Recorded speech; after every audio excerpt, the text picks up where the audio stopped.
ও ভাঙায় বড় বুকিং পেয়ে গিয়েছি র্যাপিডোতে। এখন আবার একটা 261 টাকা দেখিয়েছে। দেখি। গুড মর্নিং, শুভ সকাল সবাইকে। আমার ইউটিউব চ্যানেলে সবাইকে স্বাগতম। বিগত দিনের মতো আজকেও বেরিয়ে পড়েছি কাজে, এবং আজকে একটি ফ্রেশ নতুন ব্লগ নিয়ে আপনাদের সামনে হাজির। তো আজকে সকাল সকালেই আবার কালকের মতো পেয়ে গিয়েছি আমি বারাসাত ডিস্ট্রিক্ট কোর্ট থেকে একটা পার্সেল পোর্টারে। তো কালকে দিয়েছিল 229 টাকা, আজকে দিয়েছে 223 টাকা, একটু কম দিয়েছে। তো চলুন ওটাকে নিয়ে যাব। ওর সঙ্গে সঙ্গে কালকের মতো আজকেও দেখবো এন্ড্রয়েড বা র্যাপিডো কোনো বুকিং পেলে সেগুলো হচ্ছে নিয়ে যাওয়ার। তাহলে কালকের মতো এক বুকিংয়ে ডবল ইনকাম হয়ে যাবে আমার। চেষ্টা করি যতটা পারা যাক, কারণ এইভাবে যদি কাজ করা হয় পার্সেলের সঙ্গে একটা প্যাসেঞ্জার একই দিকে একই রুটে, তাহলে কিছু টাকার বেশি ইনকাম হবে অল্প সময়ে। এইভাবেই কাজ করার চেষ্টা করব প্রত্যেক দিন, এবং এইভাবে চেষ্টা করি, কিন্তু সবসময় হয় না। কালকের মতো আজকে পার্সেলটা পিক আপ করে নিয়েছি বারাসাত কোর্ট থেকে।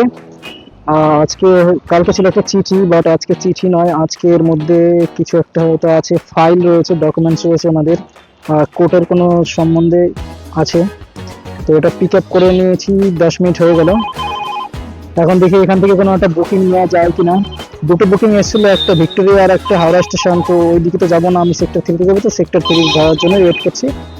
তো চলুন সেক্টর 3 কোনো বুকিং পাওয়া যায় কিনা, সল্টলেক সেক্টর 5 যেখানেই হোক, ওটা পিক আপ করে তারপরে যাচ্ছি।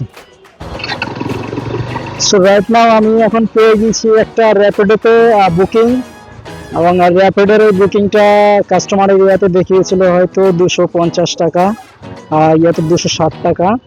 আমি কাস্টমারকে বলে ওটাকে 300 টাকা করেছি। আর এটা যাবে হচ্ছে শিয়ালদা স্টেশন। তো চলুন শিয়ালদা স্টেশন, কাস্টমারকে পিক আপ করে নিয়েছি। কাস্টমার পেছনে বসে আছেন, আর কাস্টমার বাংলা বা হিন্দি এটা কিছুই বলতে পারেন না, উনি এখানকার নন। উনি sir, where are you from? Ivory Coast. What? Ivory Coast, Africa. Africa. উনি আফ্রিকা থেকে এসছেন। আর এখানে হচ্ছে উনি সম্ভবত কাজ করেন অথবা কোনো খেলাধুলোর সঙ্গে জড়িত আছেন, আই থিঙ্ক তাই হবে। তো ওনার সঙ্গে একটু কথা বলতে বলতে যাব। তো আপনাদেরকে জানাবো ওনার সঙ্গে কেমন কি কথা বললাম। ইংলিশে কথা বলতে হবে, কারণ আমি অতটা ইংলিশ পারি না। চেষ্টা করবো ওনার সঙ্গে ইংলিশে কথা বলে আর ওনার সঙ্গে কমিউনিকেশন করতে, এবং ওনার কান্ট্রি এবং উনি যেখানে থাকেন ওখানকার সবকিছু জানার একটু চেষ্টা করব। তো দেখা হচ্ছে আপনাদের সঙ্গে ড্রপ লোকেশনে। সো এখন পোর্টারের পার্সেলটা আগে আমি ডেলিভারি করে দিলাম, আর কাস্টমারকে নিয়ে এখন যেতে হবে কাস্টমারের লোকেশনে। তো পোর্টারটা আগে দিলাম এই কারণে, কারণ ওটা অনেকটা লং রয়েছে, তাই দেখলাম যে আগে পার্সেলটাই দিয়ে যাই, নাহলে আমার পার্সেল পরে দিলেও সমস্যা ছিল না, কিন্তু তাও আমি আগে ওটাই করলাম। তো কাস্টমারের সঙ্গে আমি কথা বলার, যে প্যাসেঞ্জারটা রয়েছেন আমার আফ্রিকান, উনি হিন্দি ভালো বলতে পারে না, ওনার সঙ্গে কথা বলেছি কিছু সময়। উনি বললো যে উনিও আমার মতো লিটল বিট জানে, ভালো ইংলিশ জানে না, সেহেতু আমি ওনার সঙ্গে কথা বলতে পারলাম না ঠিকঠাকভাবে। তো ঠিক আছে, কোনো সমস্যা নেই। আমি যেটুকু জানলাম উনি এখানে কোনো একটা কাজ করেন আর কি, আর উনি আমার কথাগুলো ঠিকঠাক করে বুঝতে পারছেন না, আমি বাংলায় কি বলি না বলি জানি না সঠিক। উনি সম্ভব ওনাদের ওই মধ্যমগ্রাম অনেকেই থাকেন আফ্রিকান। তো মাসিমা আমাকে 20 টাকা টিপস দিলেন যে জল খাওয়ার জন্য। তো ভালো কথা। তো সেই হিসাবে যে পিক আপের টাকাটা পোর্টার দিচ্ছে না, কালকে পিক আপের টাকা দেয়নি, আজকেও পিক আপের টাকা দেয়নি, কাউন্ট করেনি পিক আপের টাকা। এখানে আজকে উনি 20 টাকা দিল, এটা অনেক ভালো লাগলো যে উনি নিজে থেকেই আমাকে 20 টাকা দিল, দাঁড় করিয়ে রেখে বললে দাঁড়াও। দাঁড়িয়েছি, তারপরে উনি আমাকে 20 টাকা এনে দিয়েছেন মাসিমা, এটা ভালো লাগলো। অনেক অনেক অসংখ্য ধন্যবাদ। এরকম হলে তো আমাদেরই ভালো হয়। 20 টাকা 30 টাকা দিতে মানুষের কিছু যায় আসে না। যেমন এই বুকিংটা একটু অনেকটা আমি 40 টাকা ওনার থেকে চেয়ে নিয়েছি। 260 টাকা দেখিয়েছিল, আমি 300 টাকা ওনাকে বলে নিয়েছি। তো র্যাপিডোতে যে বুকিংটা এসেছে এখন, তো এভাবে কাজ করলে আর 3-4টে এইভাবে বড় বড় বুকিং হলেই আজকের দিনটা আমার হয়ে যাবে। 1000 টাকা যে কোটা পূরণ সেটা হয়ে যাবে। তো হয় না সব দিন, মাঝে মধ্যে এরকম হয়। আর এরকম কাস্টমার পাওয়া, এরকম প্যাসেঞ্জার পাওয়া, এরকম পার্সেল পাওয়া সম্ভব হয় না। কোটারেও যদি আমি দিনের মধ্যে 4টে থেকে 5টা পার্সেল পাই বড় বড়, তাতেই হয়ে যায়, কিন্তু ওটাই পাওয়া যাচ্ছে না। দেখি আজকে আর কখন কি হয়। আর চলুন, শিয়ালদা দেখা হচ্ছে। তো আফ্রিকান কাস্টমারটাকে নামিয়ে দিলাম শিয়ালদা স্টেশনে, এবং শিয়ালদা স্টেশনে নামানোতে ওনার ফেয়ার দেখিয়েছে 206 টাকা। কাস্টমারের কাছ থেকে আমি নিয়েছি 300 টাকা, কারণ কাস্টমারকে আমি বলে নিয়েছি যে 300 টাকা লাগবে।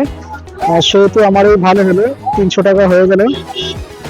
আর কাস্টমার আমাকে 300 টাকায় পেমেন্ট করেছে। কাস্টমারের রাত্রে উনি ফুটবল খেলেন, শুনলাম যে ডে নাইট উনি খেলেন, এবং রাত্রে আজকে খেলা করেছেন ফুটবল। তার জন্য আমি বাইকে বসে অনেকবার ঘুমিয়ে, অ্যাক্সিডেন্ট হয়ে যাচ্ছিল 2-3 বার, অনেক ঘুম পেয়ে যাচ্ছিল ওনার। সেহেতু রাত্রের জেগে কাজ করা মানে ফুটবল খেলা অনেকই কষ্টের। টুডেতে 2 নম্বর বুকিং পেয়ে গিয়েছি। ওটা আমাদের শিয়ালদা এনআরএস হসপিটাল থেকে উনি যাবেন হচ্ছে নিউ টাউন, দেখাচ্ছে 14 কিলোমিটার। ওনার হয়তো ভাড়া দেখিয়েছে নাকি 134 টাকা। তো যাই হোক, আমি ওনাকে বলেছি বাড়িয়ে দিতে, উনি বলেছে 150 টাকা দেবে, কিন্তু সঙ্গে নাকি একটা বাচ্চা যাবে ছোট। এটাই মুশকিল যে পুলিশ কিছু না বলে রাস্তাঘাটে, সঙ্গে বাচ্চা নিয়ে যাচ্ছেন। যাই হোক, এটাও পিক আপ করে নিয়েছি। কাস্টমার ওনার বাচ্চাকে নিয়ে আসতে গিয়েছেন। আমি দেখি এখান থেকে কতটা দূরে আছে লোকেশনটা। লোকেশন তো দেখাচ্ছিল ওখানে নিউ টাউন। আচ্ছা, নিউ টাউন একটা বিশ্ব বাংলা গেট থেকে জোট ভীমের ওখানে 18 তলার ওখানটাতে আছে। ওকে, 18 তলা তো? হ্যাঁ, না না না, 18 তলা নয়, এটা আছে আপনার ডিএ ব্লক সম্ভবত। স্ট্রিট নাম্বার 286 এবং 300-র মাঝামাঝি আছে, ওখানে উনি যাবেন। ওকে, ও দেখা হচ্ছে ওখানে গিয়ে। র্যাপিডোর এই বুকিংটাও কমপ্লিট করলাম। শিয়ালদা এনআরএস হসপিটাল থেকে এসেছেন হচ্ছে কি ব্লক, ডিবি 215, এখানে নামিয়ে দিলাম। কাস্টমার আমাকে 150 টাকার কথা ছিল, উনি 170 টাকায় দিয়েছে, খুব ভালো। যাই হোক, দেখা যাক এখন নেক্সট বুকিং কখন আসে। ও ভাই, বড় বুকিং পেয়ে গিয়েছি র্যাপিডোতে। এখন আবার একটা 261 টাকা দেখিয়েছে। দেখি কাস্টমারের কাছে গিয়ে কাস্টমারকে বলে বাড়িয়ে নেওয়া যায় কিনা। আর কাস্টমার যাবে ব্যারাকপুর স্টেশন, মানে স্টেশনের একটু আগে। তো চলুন পিক আপ লোকেশনে কাস্টমারকে পিক আপ করি। পিক আপ করার পরে কাস্টমারকে বলে দেখি, কাস্টমার যদি বাড়িয়ে দেয়, না দিলে এটা নিয়ে যেতে হবে। 261 টাকা যেহেতু দেখিয়েছে।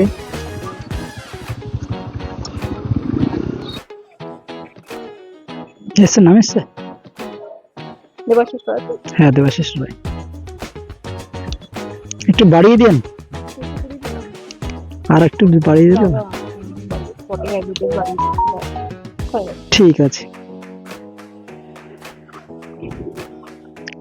ঠিক আছে, তো এটাকে কমপ্লিট করে দিই। র্যাপিডোটাকে কাস্টমারকে ড্রপ করে দিলাম। ব্যারাকপুরের ভেতরে দেখিয়েছি 275, উনি 320 দিয়েছেন বললো। তা দেখি কত টাকা দিয়েছে কাস্টমার। পেমেন্ট 320 করেছে, ঠিক আছে। তো এখন এক জায়গায় দাঁড়িয়ে খাবারটা খেয়ে নিতে হবে। 3টে-3:30 বেজে গেছে, 3টে-33। তো চলুন একটা নির্দিষ্ট জায়গায় গিয়ে খাবারটা খেয়ে নিই। খাবারটা খেয়ে আবার সব অ্যাপসগুলো অন করে তখন দেখবো কোথায় পাই বুকিং।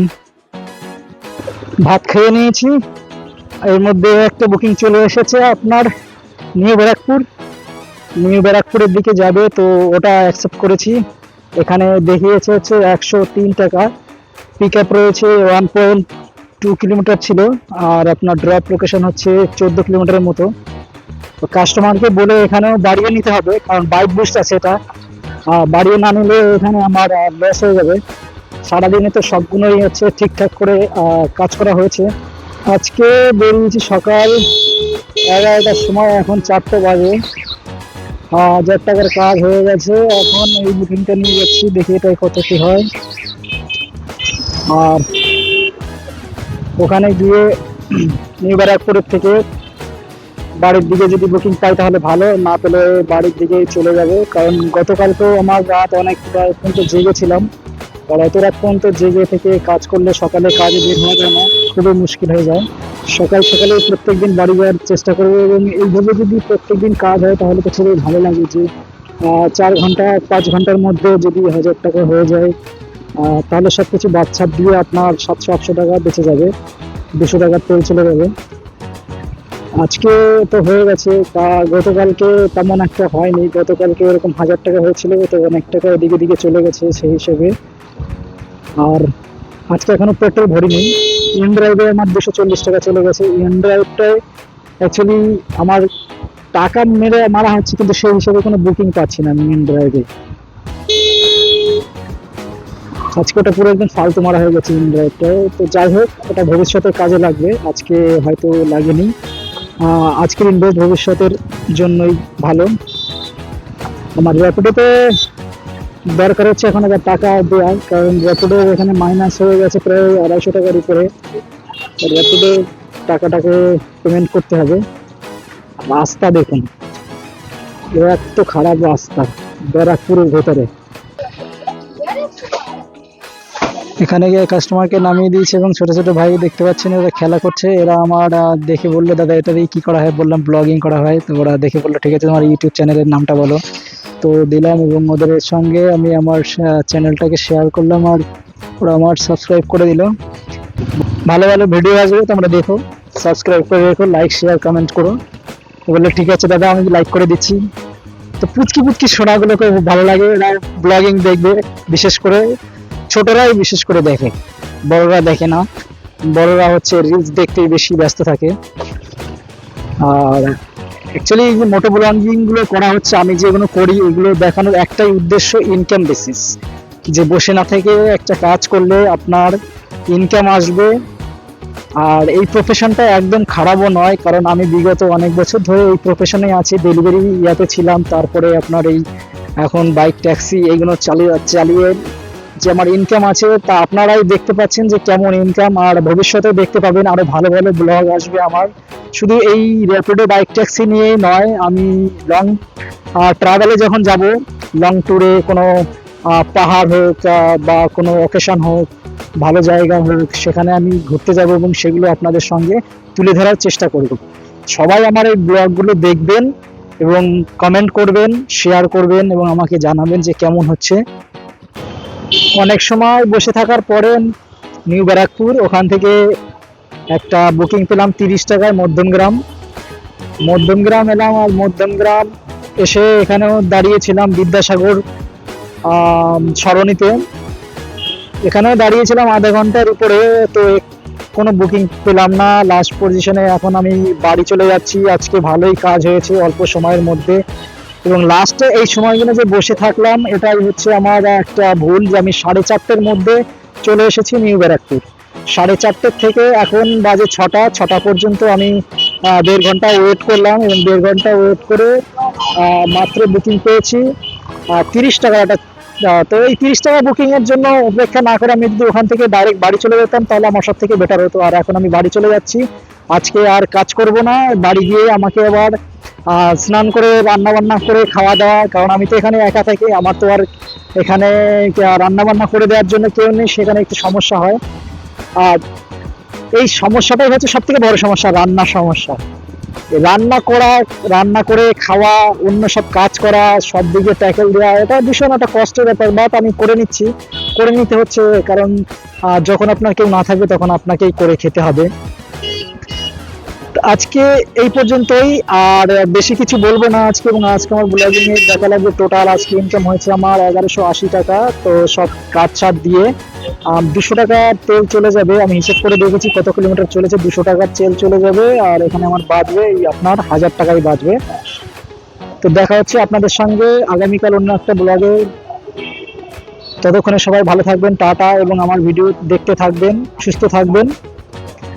দেখা হচ্ছে আগামী ভিডিওতে।